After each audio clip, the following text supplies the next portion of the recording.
Не болды бауырым? Айтшы, видео қосып қойдым. Шыны керек қазір телефон алудан қорқам. Себебі әр звонокқа коллектор шығар деп алмайын телефонды. Осы тұрғанда туыстармен де араласуды қойдым. Себебі Туысқандарға да звондап жатыр ма? туыстарыма хабарласып, менің берешегім үшін мазаларын алып, ол былай тұрсын жұмыстастарым, бастықтарыма хабарласып, қорқытып, осы үшін сен жұмысынан шығасың деп. Не дейді сонда? Туыстарым арасында да абыройым болмады осы тұрғанда. Не дейді сонда?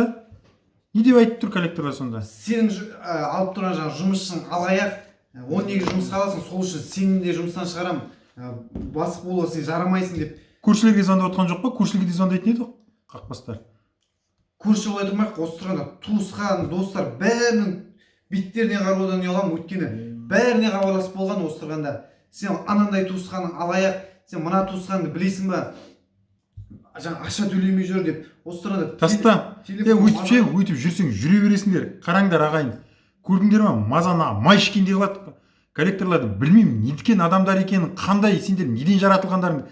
Я заңға қарамайсыңдар, я арға, я мәдениетке, я әдептілікке, я имандылыққа қарамайсыңдар. Неткен адамдар екендерін білмеймін ағайын. Не деген адамдар бұл коллекторлар? Оған енді бәрін естіп түсініп отырсың. Осыған не істеуге болады? Айтшы, не істеймін оған? Сен бір көмек, бір нәрсе бар ма осыған? Біздер ол бойынша, біз ол бойынша полицияға, арыз көріп тұрсың ба, мінеки полицияға 1-2-3 беттен банктың өзіне мінеки бүкіл ана заңсыздықтарды көрсетіп жазғанбыз. 1-2-3-4-5-6 бет. Мынау қаржы нарығы реттеу агенттігіне бұл да сондай 6 бетте жазылған. Мына жерге 11 сұрақ қойып, 12 сұрақ қойып тұрмыз оларға. Алдарына әрқайсысына дербес жауап беретін. Міне біз осыны, мынандай арыздар дайындап тұрмыз ағайын. Қазір мінеки осындай адамдарға беріп, жазып береміз. Мұның бәрі еңбек. Осы әрқайсымыз дәл осылай жазып күресетін болсақ, сүміріп құсап жүре бермесек, жаңа аяқ қолымыз ренжіме бауырым. Аяқ қолымыз қалтырап, телефон шырылдаған кезде дірілдеп коллектордан қорықпас үшін не істеу керек? Бізге ел болып олармен күресу керек. Мына біздің сенің бауырым жазған. Мынандай арыздарың тек қана сен емес, ертең өзгенің көзінен ағатын жастан құтқарады.